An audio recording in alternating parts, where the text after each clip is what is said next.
programa. Tá liberado. Tá. Mas, ó, é o seguinte.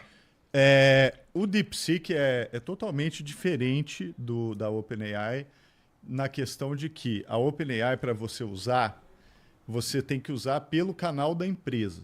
Então, eu pago a empresa, se eu sou um assinante, ou entro lá no site da empresa ou no aplicativo da empresa.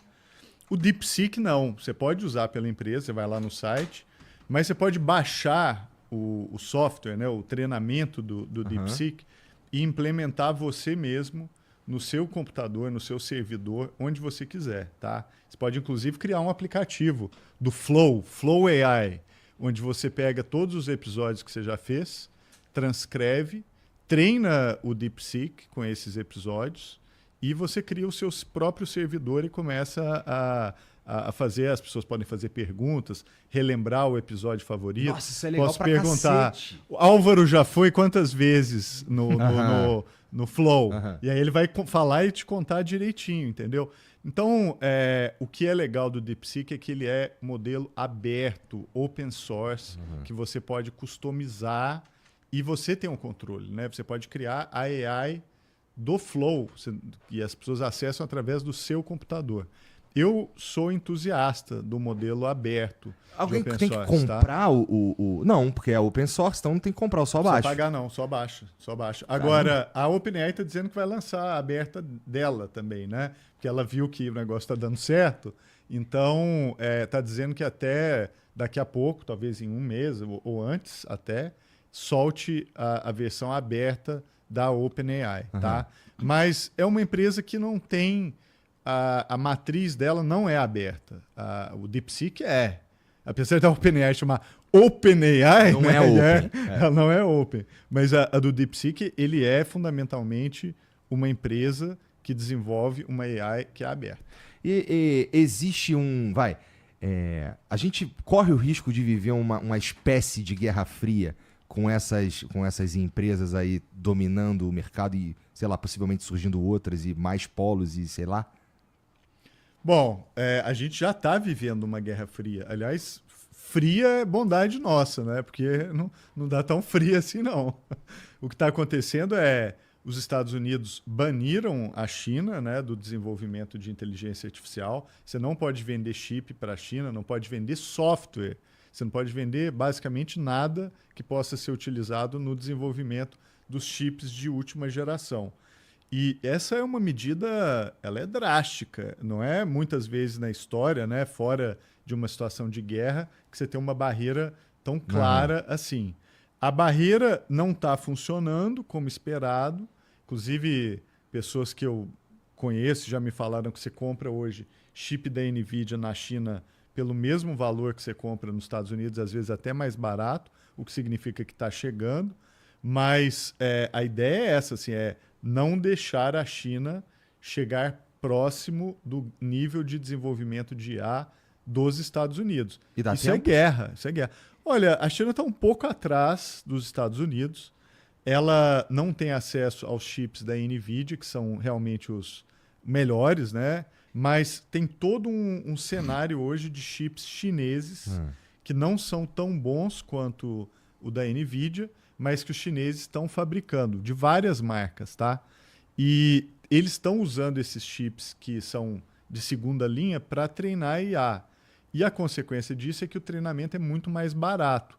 Pode demorar mais, pode não ter a eficiência que tem a eficiência de um chip da NVIDIA, mas com esses chips e com os chips da NVIDIA que conseguem chegar, eles estão se virando, tá?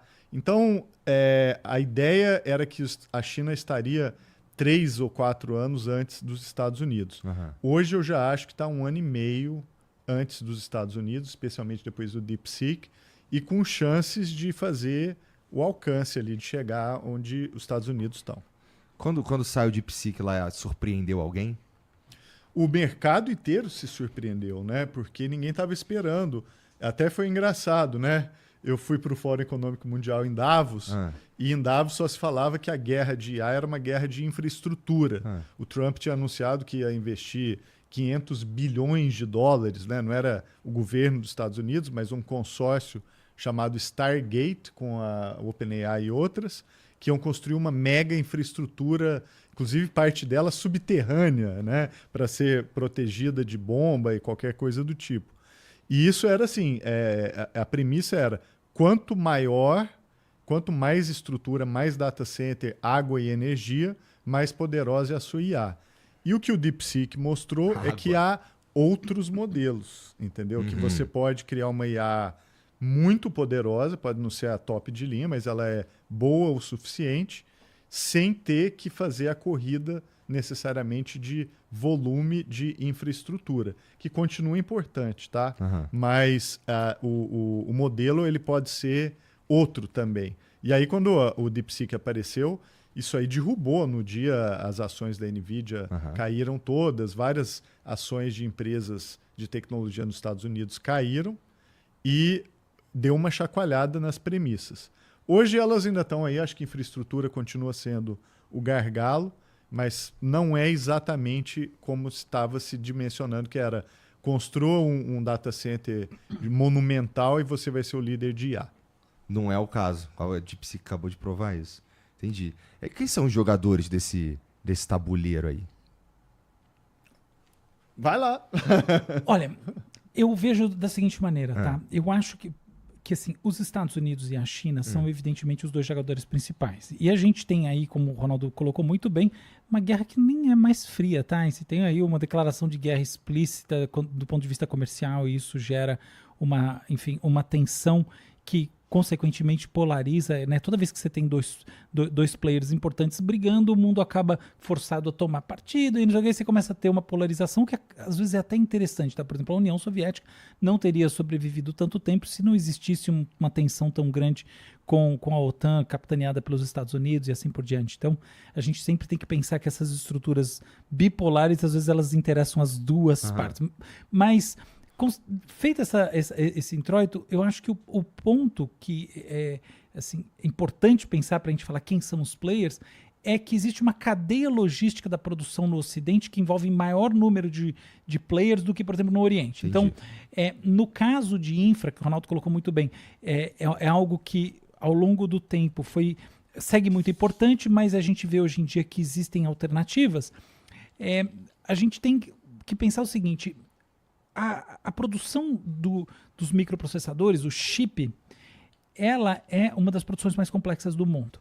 E essa produção é complexa não simplesmente porque algumas empresas dominam a capacidade de empacotar transistores no menor espaço possível, mesmo que isso envolva uma série de fenômenos quânticos complicados e elas têm que resolver um monte de problema lá. Não é só isso.